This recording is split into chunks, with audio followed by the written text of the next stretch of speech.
Hello friends, मैं हूं Priyanka and स्वागत है आपका हमारे YouTube channel physics with twins पे।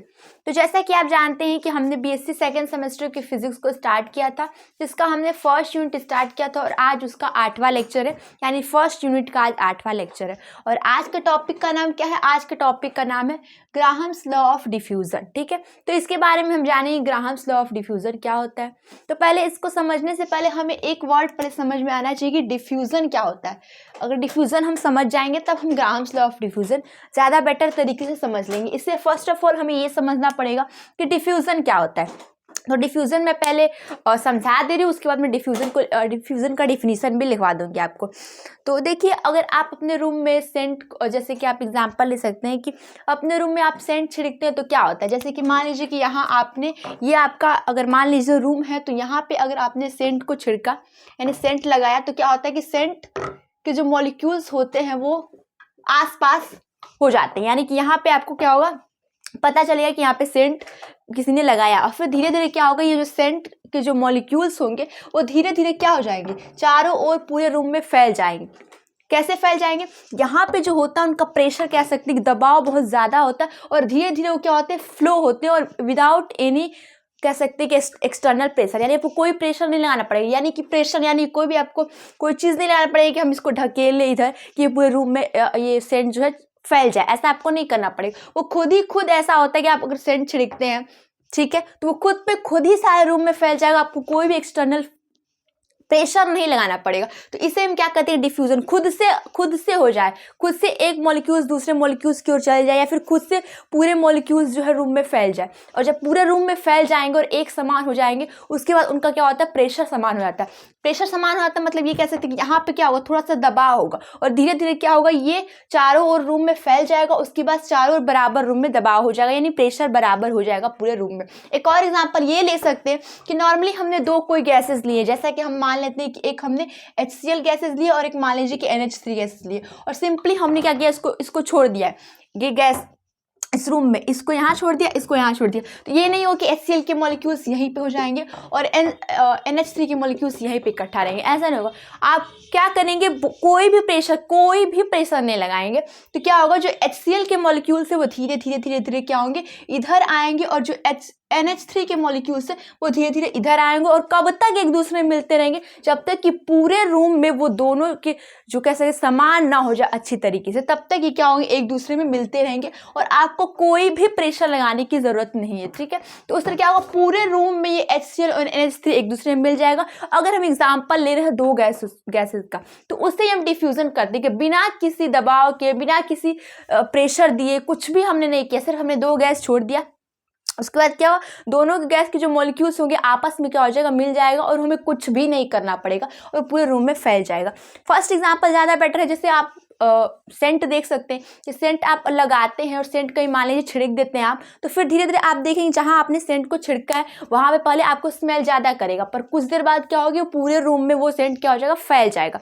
तो ये गैस की मॉलिक्यूल्स की प्रॉपर्टीज होती है कि वो क्या होता है, पहले अगर कहीं भी है वो, तो पूरे रूम में जब तक वो पूरे रूम में अच्छी तरीके से फैल नहीं जाएगा, चारों रूम में, पूरे रूम में एकदम बराबर हर जगह कह सकते हैं कि मॉलिक्यूल्स की जो संख्या है वो एकदम बराबर नहीं हो जाएगी, पूरा फैल नहीं जाएगा, तब तक वो समझिए खुद में मानते नहीं, कहते नहीं हमें पूरा क्या करना है, पहले रूम में फैल जाना है।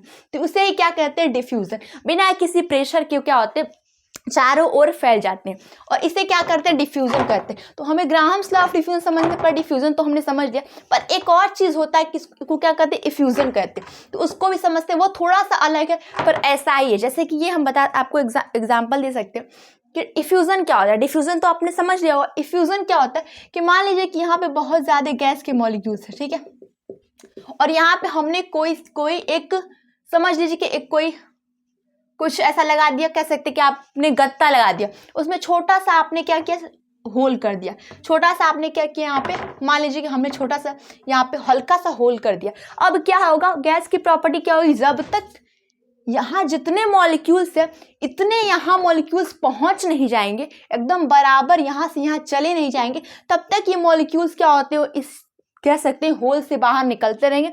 कब तक निकलते रहेंगे? जब तक इधर का प्रेशर और इधर का प्रेशर, यानी इधर के मॉलिक्यूल्स और इधर के मॉलिक्यूल्स क्या हो, बराबर ना हो जाए। हर जगह दबाव कह सकते हैं कि बराबर ना हो जाए, तब तक ये क्या होंगे, एक मॉलिक्यूल्स दूसरे मॉलिक्यूल्स, इधर मॉलिक्यूल्स क्यों जाते रहेंगे। तो इसे अगर एक होल से कह सकते हैं, एक होल से अगर कोई चीज़ निकलती है तो उसे हम क्या कहते हैं, उसे हम इफ्यूज़न कहते हैं। ठीक है, तो इफ्यूज़न आई थिंक आपको समझ में आ गया होगा, पर आपको डिफ्यूज़न ज़्यादा समझना है। डिफ्यूज़न इफ्यूज़न में कुछ खास अंतर नहीं है, बस आपको इतना याद रखना पड़ेगा, इफ्यूज़न में क्या होता है, कोई छोटा सा होल होगा, कोई जगह होगी, वहाँ से क्या होती है, हवा निकल, जैसे आप मान लीजिए बहुत ज़्यादा इधर हवा चल रही है, ठीक है, और हल्का सा आप अगर छेद कर देंगे तो क्या हवा क्या होगी, अंदर आएगी। कब तक आएगी? जब तक जितनी बाहर की हवा अंदर आ न जाए। तो वैसे उसे ही क्या कहते हैं, इफ्यूज़न। तो इफ्यूज़न हम बाद में समझेंगे, पहले हमें क्या पढ़ना है, इसका टॉपिक का क्या नाम है, ग्राहम्स लॉ ऑफ डिफ्यूज़न। ठीक है, तो डिफ्यूज़न को क्या करते हैं, एक बार थोड़ा सा लिख लेते हैं, डिफ्यूज़न की डिफिनेशन क्या होता है डिफ्यूज़न का, उसको लिख लेते हैं।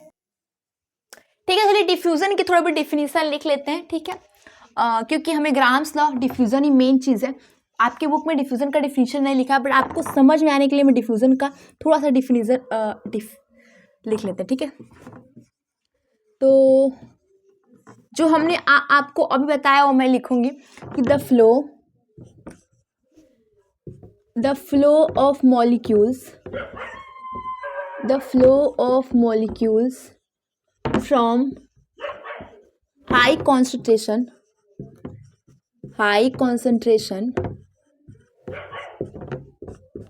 to low concentration. The flow of molecules from high concentration to low concentration is known as diffusion. एक और चीज लिख लीजिए, विदाउट एक्सटर्नल प्रेशर। अभी मैं इसको समझा रही हूँ आपको। External pressure is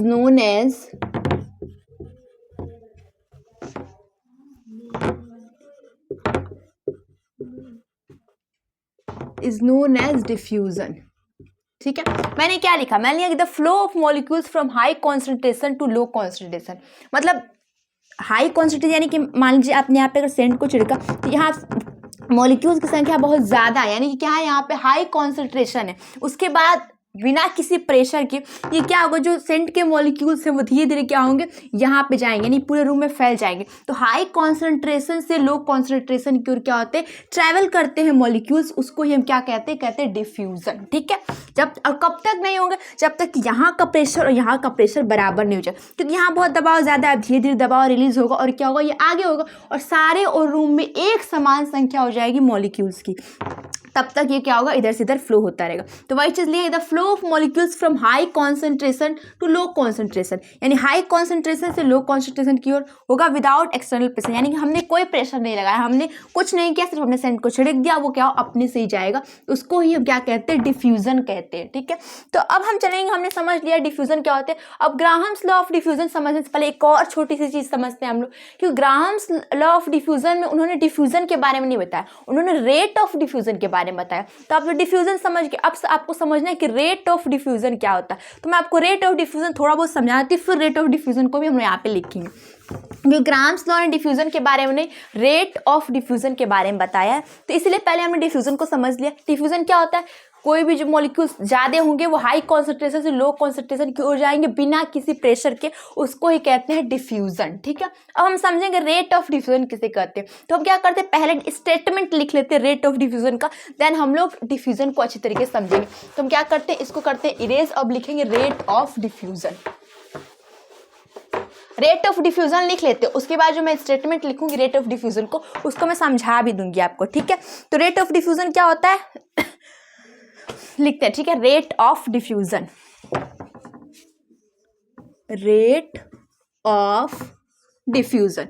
Graham's law ने रेट ऑफ डिफ्यूजन के बारे में बताया, पर आपको पहले डिफ्यूजन समझ में आना चाहिए, इसलिए मैंने डिफ्यूजन का पहले डिफिनेशन लिख दिया। अब रेट ऑफ डिफ्यूजन, ठीक है, रेट ऑफ डिफ्यूजन तो क्या उन्होंने बताया, पर रेट ऑफ डिफ्यूजन हम समझ लेते हैं, ये ग्राहम्स लॉ नहीं है, पहले ये रेट ऑफ डिफ्यूजन है, देन हम लोग ग्राहम्स लॉ पढ़ेंगे। ठीक है, तो रेट ऑफ डिफ्यूजन क्या है कि एट कांस्टेंट, देखिए मैं कांस्टेंट भी ऐसे लिख दी हूँ और कॉन्सेंट्रेशन भी ऐसे लिख दी हूँ, तो आप लोग समझ जाएगा। At at constant temperature and pressure. At constant temperature and pressure, distance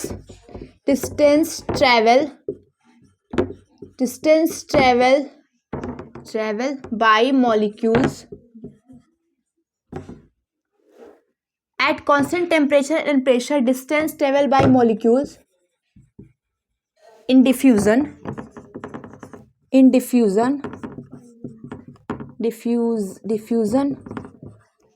per unit time is known as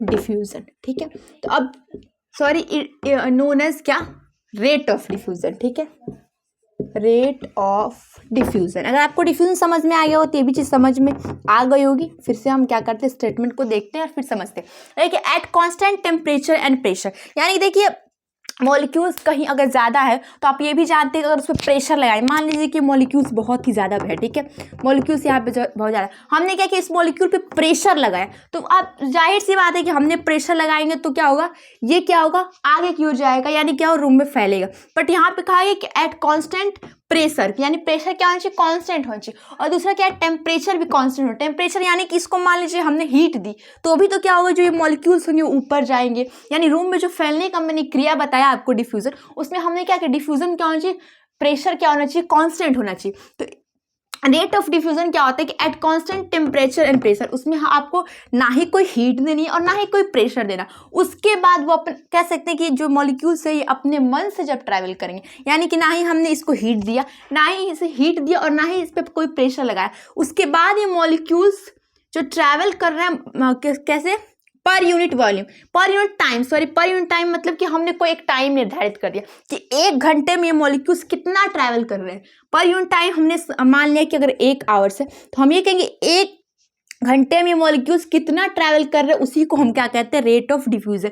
एक हम पर्टिकुलर टाइम ले लेंगे, उस टाइम में हम कहेंगे कि 1 घंटे में अगर 40 मॉलिक्यूल्स क्या हो रहे हैं, इधर से इधर जा रहे हैं, तो हम कहेंगे कि इस पूरे मॉलिक्यूल्स का, या इस पूरे जो आपने सेंट यहाँ पे छिड़का, उसके मॉलिक्यूल्स के चलने की जो रेट ऑफ है वो क्या है, वो क्या कहेंगे, उसको हम रेट ऑफ डिफ्यूजन कहेंगे. यानी कि कितने देर में चल रहा है. मान लीजिए कि ये जो मॉलिक्यूल्स है वो समझ लीजिए कि 1 घंटे में 40 किलोमीटर चल रहा है, सॉरी किलोमीटर नहीं मीटर समझते, 1 घंटे में 40 मीटर चल रहा है, तो इसको हम कहेंगे इसका रेट ऑफ डिफ्यूजन कितना है, 1 घंटा है. ठीक है, पर यूनिट टाइम को देखने कितने टाइम में कितने मॉलिक्यूल्स चले जा रहे हैं, उसको ही हम क्या करते हैं, रेट ऑफ डिफ्यूजन कहते हैं. डिफ्यूजन क्या होता है कि इधर से इधर जाते हैं, अब कितने टाइम में ये इधर से इधर आ रहा है, उसको ही रेट ऑफ डिफ्यूजन कहेंगे. अब किसी मॉलिक्यूल्स के रेट ऑफ डिफ्यूजन क्या हो सकते हैं कि ज़्यादा हो सकते हैं, किसी कम हो सकते हैं. यानी कि ये कह सकते हैं कोई मॉलिक्यूल्स आधा घंटा में ही क्या हो जाएंगे, पूरे चल जाएंगे, मतलब बराबर हो जाएंगे इधर से इधर, और कोई क्या हो कि 1 घंटे में बराबर होंगे. ठीक है,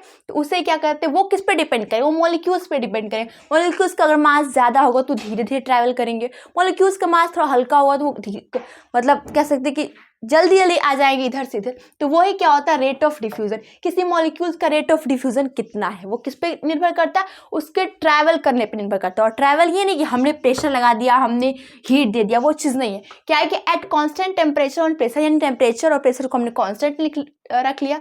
उसके बाद क्या होगा, डिस्टेंस ट्रैवल बाई मॉलिक्यूल्स. उसके बाद जो डिस्टेंस ट्रैवल करेंगे molecules per unit time is known as rate of diffusion. हमने कोई एक टाइम मान लेना है हमको, क्या जैसे 1 घंटे हमने मान लिया कि 1 घंटे में हम कहें कि NH3 के जो मॉलिक्यूल्स है वो 1 घंटे में पूरे अच्छे से चारों ओर फैल जा रहे हैं, पर हम कह सकते हैं HCl के जो मॉलिक्यूल्स है वो धीरे धीरे ट्रैवल करेंगे, तो उसका हम कहेंगे कि उसका रेट ऑफ डिफ्यूजन थोड़ा धीरे धीरे. ठीक है, और जिसका जल्दी हो जाएगा उसका हम कहेंगे रेट ऑफ डिफ्यूजन थोड़ा सा फास्ट है. बस यही चीज़ है रेट ऑफ डिफ्यूजन. तो आप एक चीज़ समझ गए होंगे, डिफ्यूजन किसको कहते हैं और रेट ऑफ डिफ्यूजन किसको कहते हैं. अब ग्राहम्स लॉ ने किसके बारे में बताया, रेट ऑफ डिफ्यूजन के बारे में बताया. तो हम रेट ऑफ डिफ्यूजन को किससे डिनोट करेंगे, हम रेट ऑफ डिफ्यूजन को R से डिनोट करेंगे. ठीक है, अब हम चलते हैं मेन जो हमारा आज का टॉपिक है, क्या ग्राहम्स लॉ ऑफ डिफ्यूजन, इसको अच्छी तरीके से समझते हैं.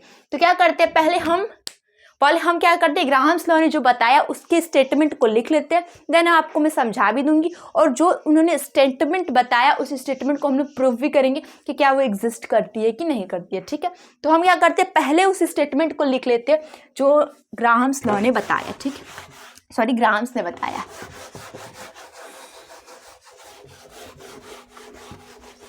इससे अच्छा तो मेरा हाथ है, ठीक है, मैं हाथ से इसको क्या कर लूँ, इरेज कर लूँ, ठीक है। अब हम क्या करते हैं, जो ग्राहम्स लॉ ने बताया, सॉरी ग्राहम्स ने जो बताया उसको हम क्या करते हैं, लिख लेते हैं। यहाँ पे दो चीज़ हमने समझ ली, एक डिफ्यूजन समझ लिया हमने और एक हमने रेट ऑफ डिफ्यूजन समझ लिया। अब हम क्या करते हैं, अब हम लिखते हैं कि क्या लिखेंगे हम लोग, लिखेंगे according to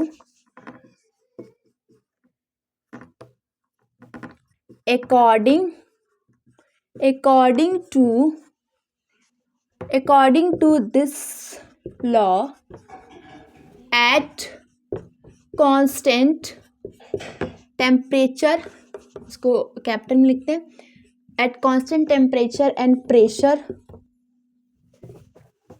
the rate of diffusion of two gases, ठीक है। हम यहाँ पे कोई दो गैस कंसीडर कर लेते हैं, ठीक है। According to this law at constant temperature and pressure the rate of diffusion of two gases are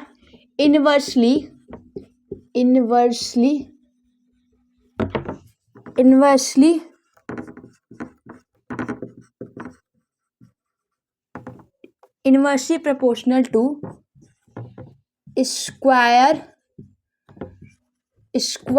root of density, ठीक है, densities, ठीक है।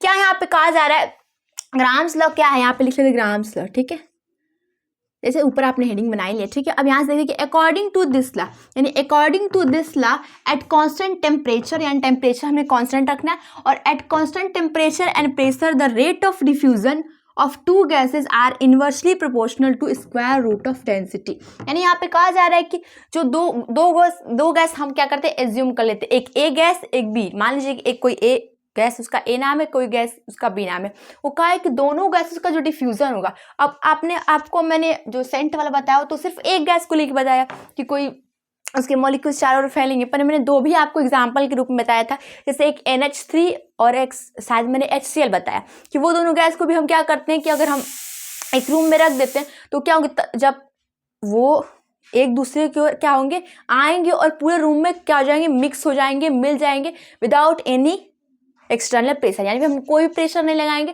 तो भी वो एक दूसरे में क्या हो जाएंगे, मिल जाएंगे। और कब तक मिलते रहेंगे, जब तक कि चारों ओर वो गैस आपस में मिलके चारों ओर क्या हो जाए, बराबर नहीं हो जाए, उसे हम क्या कहते हैं, डिफ्यूजन कहते हैं। तो यहाँ पे कहा गया है कि according to this law at constant temperature and pressure the rate of diffusion of two gases, यानी दो गैसेस का रेट ऑफ डिफ्यूजन यानी मिलेंगे, ठीक है, are inversely proportional to square root of density, यानी कि दोनों गैस के जो डेंसिटी होगा उसके क्या होगे, स्क्वायर रूट ऑफ के क्या होगा, और इनवर्सली प्रोपोर्शनल। यानी यहाँ पे क्या कहा गया, यहाँ पे ये चीज़ कहा गया कि अगर हम दोनों गैस का जो रेट ऑफ डिफ्यूजन है उसको अगर हम आर मान लेते हैं तो हमें क्या चीज़ मिलेगा कि ये इनवर्सली प्रोपोर्शनल होता है किसके, ये होता है डेंसिटी को अगर हम रो से दर्शाएं, ठीक है, डेंसिटी को हम रो से दर्शाएंगे। अब दोनों लिखा है कि दोनों गैस की डेंसिटी की क्या होगा, रेट ऑफ डिफ्यूजन क्या होगा, इनवर्सली प्रोपोर्शनल होगा। तो हमने दोनों गैस मान लीजिए कि यहाँ पे कोई भी हो सकता है, रो1 भी हो सकता है, रो2 भी हो सकता है, तो हमने रेट ऑफ डिफ्यूजन को ऐसे लिख दिया। और यही चीज़ क्या किसने बताया था,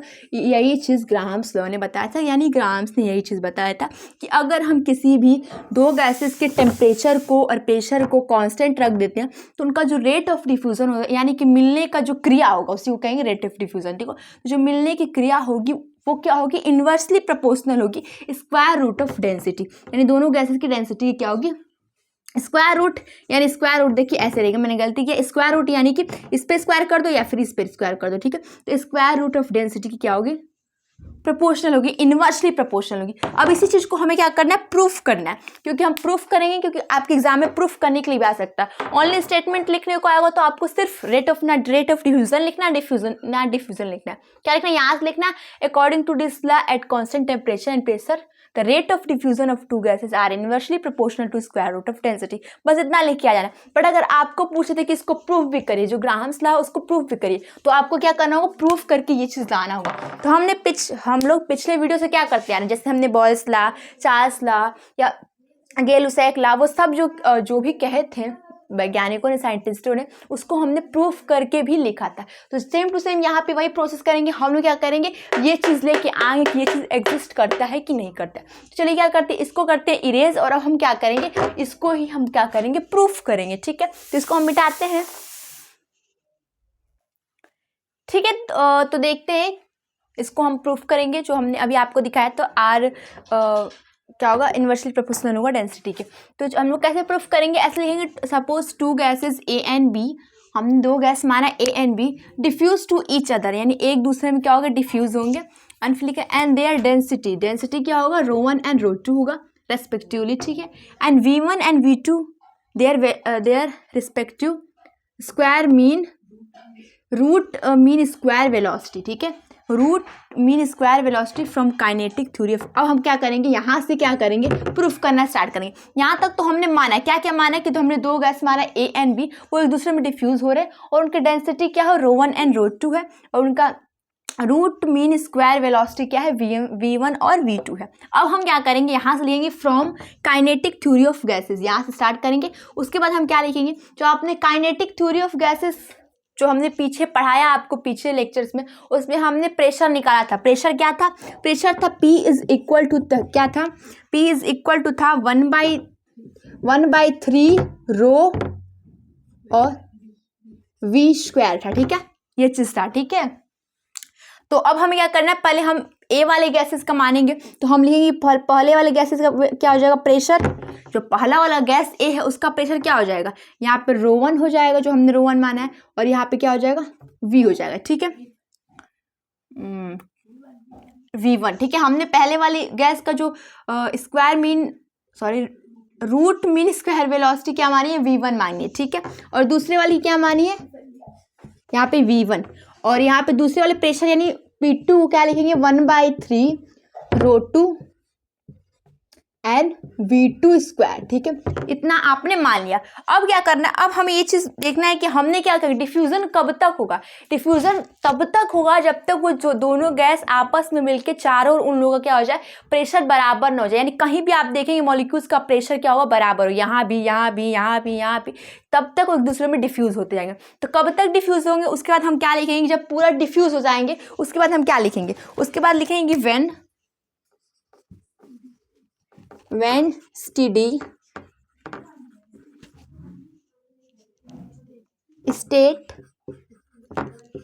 state of diffusion is reached, when steady state of diffusion is reached, the pressure is become equal। ठीक है, क्या मैंने बोला, मैंने कहा कि जब चारों ओर जो गैसों का पूरा कह सकते प्रसार हो जाएगा, पूरे रूम में फैल जाएंगे, पूरे जगह में फैल जाएंगे, हर एक जगह प्रेशर बराबर हो जाएगा, तो उसके बाद जो ये P1 और P2 जो गैस होगा वो पूरा मिक्स हो जाएंगे, डिफ्यूज हो जाएंगे, उसके बाद दोनों क्या होगा, प्रेशर बराबर हो जाएगा। तो उस वक्त हम क्या लिखेंगे, P1 is equal to P2। ठीक है, क्योंकि हमने क्या कहा, हमने कहा कि जब पूरे रूम में फैल जाता है तो प्रेशर बराबर हो जाता है, कहीं भी देखेंगे तो। ठीक है, इसलिए P1 is equal to P2 हम लोग कर लेंगे। उसके बाद क्या करते हैं, हम ऊपर की चीज़ को इरेज कर लेते हैं। हमें क्या प्रूफ करके लेके आना है, हमें प्रूफ करके लेके आना है कि जो रेट ऑफ डिफ्यूजन होता है वो गैसेस के डेंसिटी के इन्वर्सली प्रोपोर्शनल होता है, स्क्वायर रूट के डेंसिटी के इन्वर्सली प्रोपोर्शनल होता है। ठीक है, तो P1 is equal to P2, तो यहाँ से करते हैं 1/3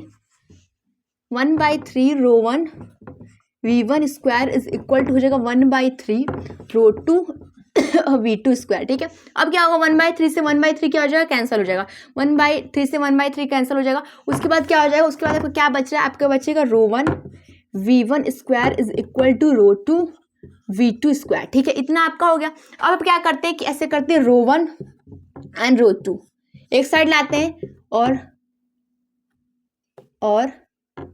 नहीं ऐसे कर लेते हैं, पहले V1 ले लेते हैं। ठीक है, V1 स्क्वायर और ये हो जाएगा V2 स्क्वायर। ये हमने क्या किया, इसको इधर ला दिया। अब क्या करेंगे, इधर करेंगे ρ2 और अपान ρ1। ठीक है, किसी को यहाँ रोना नहीं है, ये ρ1 और ρ2 है। ठीक है, अब क्या होगा, ये दोनों स्क्वायर क्या हो जाएगा, इस पे चला जाएगा, तो उसके बाद क्या होगा, V1 upon V2 is equal to क्या हो जाएगा, जब इसे भी स्क्वायर जाएगा तो क्या हो जाएगा, ρ1 ρ2 एंड ρ1। अब एक चीज आप देखिए कि ये क्या है, ये वेलोसिटी है, किसकी वेलोसिटी है, कह सकते हैं कि फर्स्ट ऑफ जो ए का था उसके ट्रैवल करने की वेलोसिटी है, ठीक है, और ये V2 क्या है, V2 के ट्रैवल करने की वेलोसिटी है, ठीक है। तो उसके बाद जब पूरा वेलोसिटी कह सकते हैं जब डिफ्यूज हो जाएगा तो क्या होगा, रेट ऑफ डिफ्यूजन हमने क्या बताया था, ट्रैवल को ही बताया था रेट ऑफ डिफ्यूजन, ये किस तरीके से कितने टाइम में ट्रैवल हो रहा है उसको ये क्या कहते हैं, रेट ऑफ डिफ्यूजन। और इसको V भी क्या है, एक वेलोसिटी है, तो हम इसके जगह अगर हम रेट ऑफ डिफ्यूजन लिखना चाहें तो हम V1 की जगह R1 लिख सकते हैं, ठीक है, क्योंकि हमने पहले बताया कि रेट ऑफ डिफ्यूजन को हम किससे डिनोट करेंगे, R से डिनोट करेंगे। और V1 यहाँ पे क्या है, V1 क्या है, वेलोसिटी, यानी कि जो मॉलिक्यूल्स है वो कैसे चल रहा है उसको उसकी वेलोसिटी है। और रेट ऑफ डिफ्यूजन भी क्या होता है, चलने को हम रेट ऑफ डिफ्यूजन कहते हैं। तो हम क्या करते हैं, जो V1 है उसकी जगह हम R1 मान लेते हैं रेट ऑफ डिफ्यूजन, और V2 की जगह क्या मान लेते हैं, R2 मान लेते हैं, क्योंकि मैंने पहले बताया कि रेट ऑफ डिफ्यूजन को हम R से डिनोट करेंगे। तो हम यहाँ पे लिख लेते हैं कि व्हेन, या क्या ऐसे नहीं लिखते हैं, सपोज नहीं लिखा, suppose R1 and R2 is R rate of diffusion of